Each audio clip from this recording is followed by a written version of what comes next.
and the level of violence is spiralling. Take Birmingham, England's second city. Gun crime here has risen a staggering 500% in the last few years, and it's a picture that's replicated across the country, with teenage gangs killing one another over tribal loyalties based on nothing more than which postcode they come from. This is the story of two postcodes in Birmingham, where a new breed of gangster has taken over and where battles over turf fueled a full-blown riot that led to a brutal double murder which shocked the nation. Letitia was a good girl. This is as bad as it gets. A part of me died when Letitia died.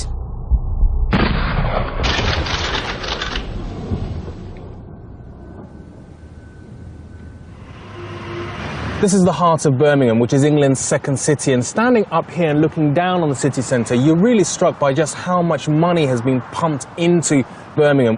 Beautiful new buildings in the heart of the city, but it's not like that throughout Birmingham. In fact, if you head off in that direction towards the Aston and Lascelles districts, you'll find two areas that have not only been racked and scarred by poverty and a real lack of opportunities, but they've also been racked by gang warfare.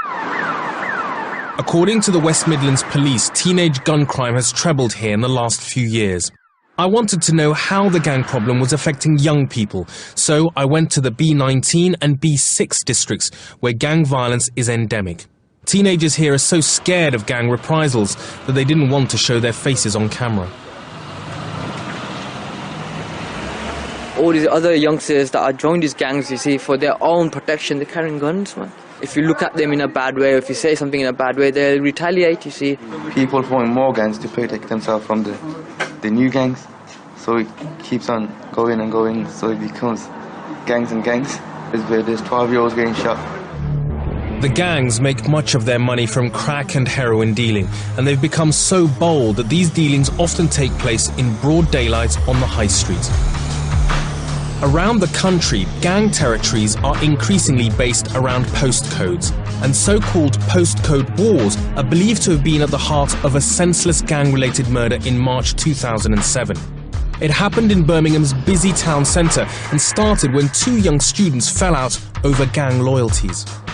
Dwayne Barnes was a young college student, but it was a chance encounter here on New Street in the heart of Birmingham's shopping district that was to have fatal consequences. Dwayne bumped into one of his sworn enemies, and as soon as he saw him, he knew he was in trouble. Eyewitnesses say they saw him running off in that direction towards St. Philip's Cathedral with his assailants carrying a knife.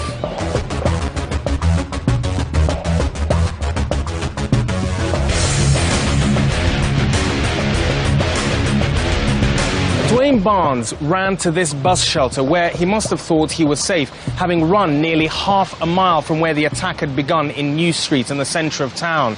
But he came out to see if the coast was clear, and again, who knows, perhaps by chance, his assailants were driving by in a car. They grabbed a hold of him and they dragged him out into this main street in the middle of the afternoon at around 3 o'clock, and they just started to stab him to death. And what makes this even more horrific is that the murder took place right under the noses of a major college building here.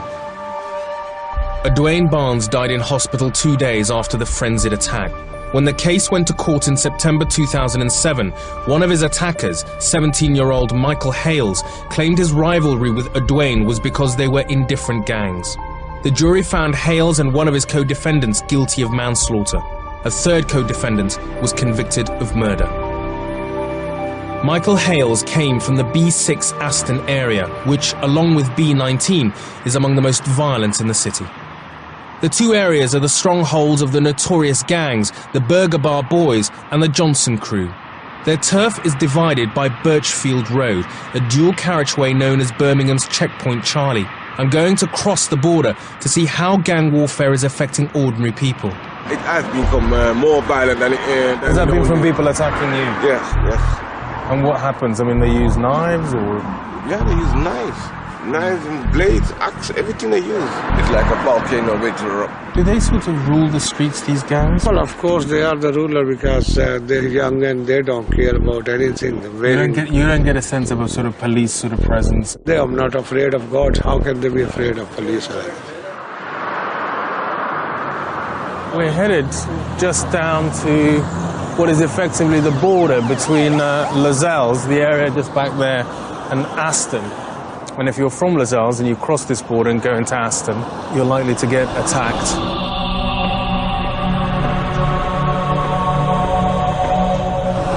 It seems amazing that you have something that most people around here do regard as a kind of unofficial border. It's almost between sort of Palestinians crossing into Israeli areas and vice versa. There is a very strong sense in which, you know, you belong in one area and often to another, and that the two sides are enemies.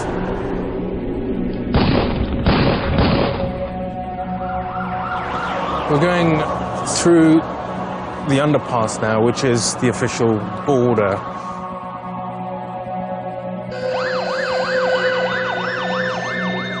We've had a lot of knifings, a lot of shootings, and people affected on this side in Aston just as much as they have been in Lozells. And again, victims all of the so-called postcode violence and postcode gangs.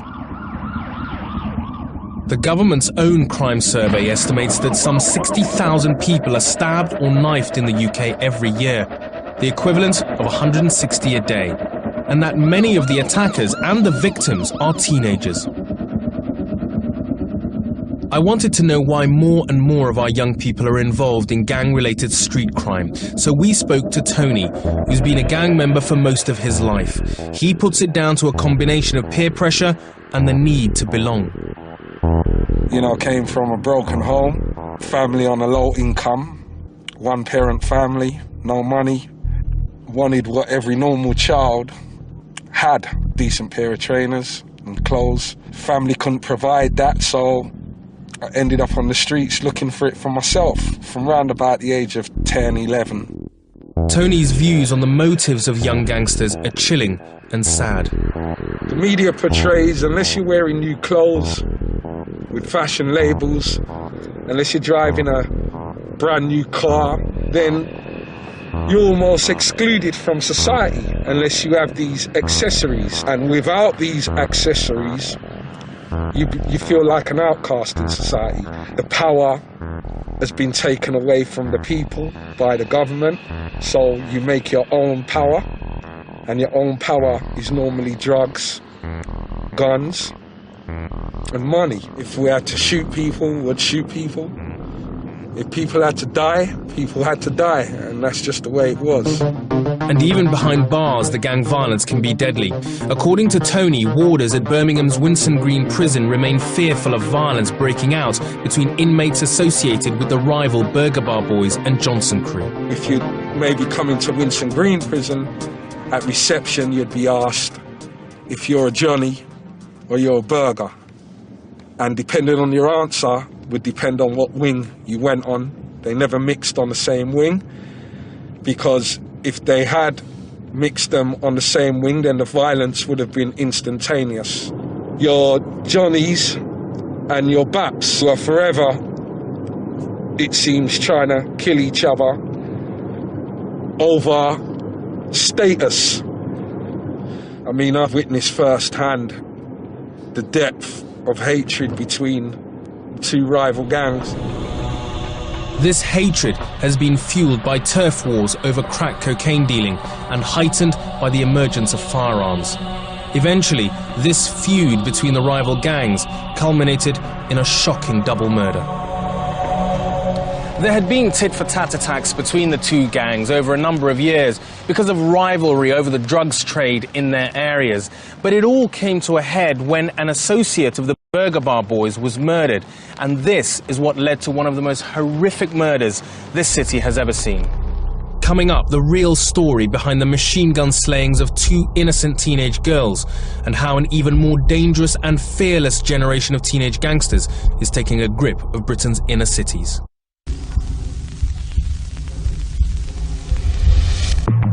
I'm Raggy Omar, and in this series I'm looking at criminal gangs in Britain. I've been mainly looking at foreign gangs that have come into Britain illegally, but in this programme I've discovered that some of the most violent, feared and deadly gangs in the UK are themselves British and are operating right under our noses. Teenage gangsters are killing one another simply because they come from a different part of town. And I'm in Birmingham, where a territorial war led to an infamous murder that proved a watershed in British gang history. Like the rest of the country, I was shocked when I heard about the shooting, but as I dug deeper into the story, I discovered just how complex gang life has become. It all started with the killing of Johann Martin, an alleged member of the Burger Bar Boys, a gang based in B19 in the west of the city. Their bitter rivals are the Johnson crew, who have their HQ in B6 in the east of the city. Detective Superintendent David Murfield led what was to become one of the biggest operations in West Midlands police history. The death of Johann Martin, who was killed over in West Bromwich in his car in the street during the evening. He started a chain of events. The Burger Bar Boys believed the murder had been committed by the Johnson crew and began planning a reprisal attack.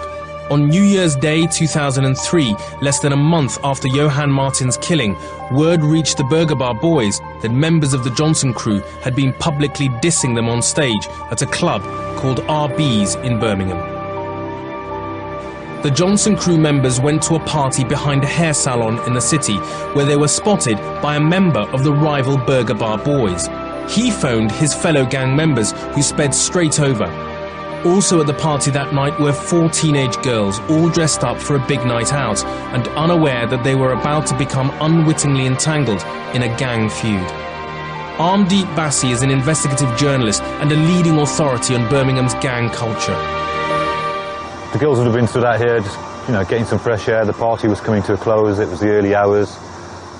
People were beginning to make their way home. There was probably, a group of people sort of milling outside. They were standing outside here, very close to where we are now, getting some fresh air, trying to decide where to go now because it was late. Bear in mind, they were only young girls, 17, 18. They didn't really know the streets that well. They were unsure where to go. That was when a red Mondeo containing members of the Burger Bar Boys arrived at the end of the street. The car drove along here slowly, the red Mondeo. Nobody got out of the Mondeo. Instead, the windows were open, and witnesses recall seeing, the outline of a machine gun. The weapon was put out of the window, and the trigger pulled, and the bullet sprayed along these walls. 37 bullets were discharged from there. The gun itself, the Mac-10, is one of the most, feared weapons in the world. Very high-powered, 1,000 rounds a minute. When you've got a gun like that, machine gun like that, you just pull the trigger and that person dies.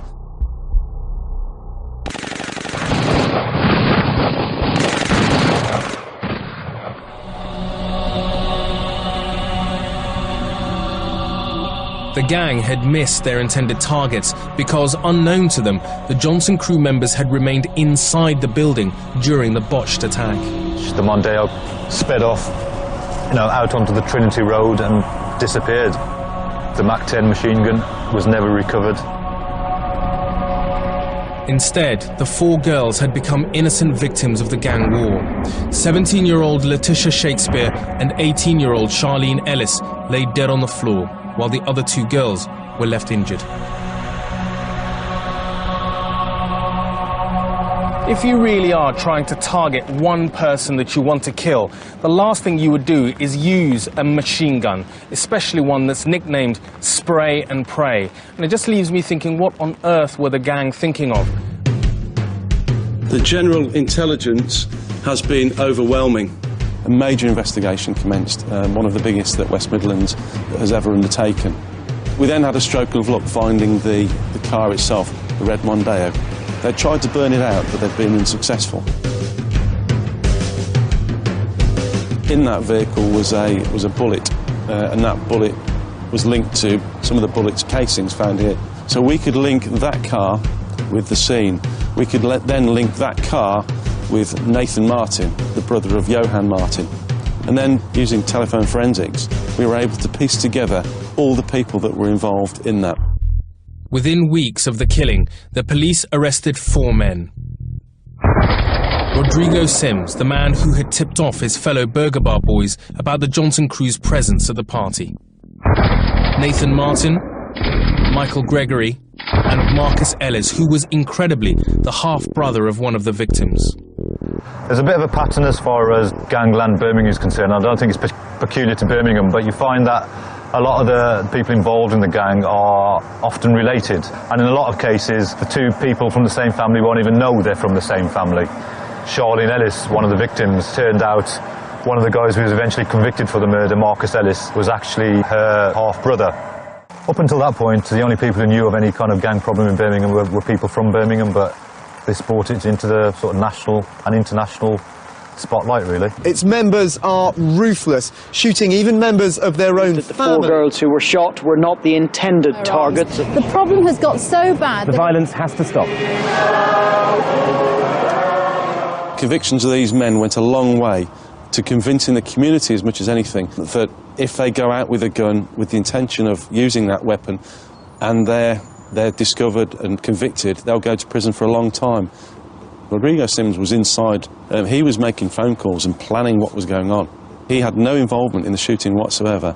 He went to prison for 28 years. I mean, that had a massive impact on the gangs themselves. After a trial lasting 6 months, the 4 men were found guilty of the double murder and sentenced to 132 years in jail. The convictions of the 4 Burger Bar gang members were followed by a huge crackdown on gangs in Birmingham. 20 other leading members of the Burger Bar Boys and Johnson crew were jailed, as an entire generation of gangsters were locked up for a total of almost 500 years. But the police crackdown, which was meant to bring an end to the gang problem, ironically made the situation even worse. The absence of gang structures created a void that's been quickly filled by a newer breed of gangster, younger, more volatile, and prepared to kill over territory. Everyone I've spoken to says that, if anything, the situation is worse today in Birmingham than it has been in previous years. And more than that, the situation is more chaotic and more unpredictable. You have younger men, in fact nothing more than boys, carrying guns, more prepared to use violence, and there seems to be no rhyme or reason to when they resort to violence. It can be over the slightest trivial matter. It's no longer about criminal enterprise, it's about who I am and respecting me. You've got a lot of younger gangsters now who have no real affinities or loyalties to anybody. It's become much more dangerous. Everybody wants to be that Billy Blanco from the Bronx now. There's no honour, if there was any in the first place, amongst these. It's a free-for-all. I don't care about your reputation. I've got a gun just like every other punk's got a gun, and I'll use it. The police have their work cut out because new gangs constantly form, merge and break up as allegiances change, so they have no idea how many gangs there are now in the city. According to one local police officer, it's like wrestling with smoke. In the last few years, the postcodes that were the power base of the Burger Bar Boys and the Johnson crew have witnessed countless gang-related shootings and stabbings. So this is the Lascelles district of Birmingham, and in fact this is the high road to this area, and it's been the scene of 3 major riots in the last 20-odd years, in the early 80s, in 81 and 85, but most recently 2 years ago, in which this whole area was racked by warfare, basically, is the only way to sort of describe it. It's believed that the 2 days of riots in Lascelles were exploited by postcode gangs to carve up more drug territory. In the midst of the carnage, 2 young men lost their lives. What you had in the riots was buildings and properties and shops burnt for 48 hours. You had torched properties up and down the high street of Lascelles as the violence just continued unabated. The killings have continued. Last November, a series of what are believed to be gang-related incidents shook the city once again. So about a year ago, you had violence being conducted by gangs up and down this whole street for about a week, in which there were tit-for-tat attacks. And it started with the stabbings of 2 Asian men. And then later the same day, in a side street not far from here, you had a young man celebrating his birthday simply just outside his house, and he was shot dead. Later the same day, a house was shot at. Again in Lascelles, you had a man who walked into a shop and just simply shot and killed another man. Many of the young people I met in Lascelles told me the shootings take place for 3 reasons. The 3 R's: revenge, revenue and respect. And those who have followed the rise of Birmingham's gang crime can't see an end to the violence. I think it's going to get worse. As pessimistic as that sounds, I just think it's the natural progression of things. With every generation, you want to be badder than the last lot. Violence now is used for the slightest offence. You know, you could be, as a matter of, you looked at me the wrong way. It could be anything. It could be petty. It could be somebody stepped on somebody else's toes. I could get a gun for you in 1 hour. That's how easy it is. Guns have been here for a long time, but it's just the case where in the old days, it was like the older criminals who had the guns. And obviously now it's the youngsters are getting the guns, and the youngsters are the ones to fear.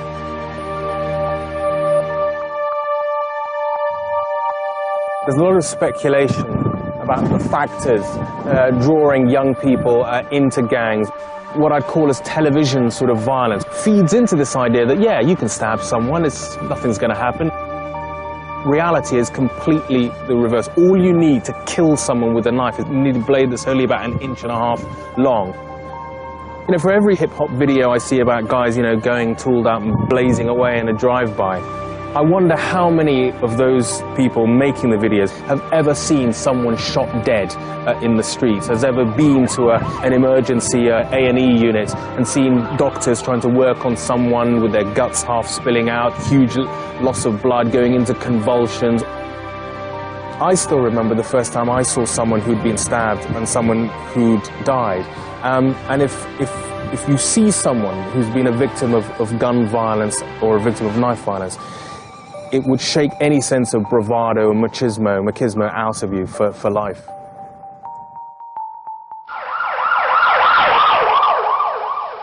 Next time on Crime Invasion, the real Gone in 60 Seconds, the high-speed crime wave taking over the UK.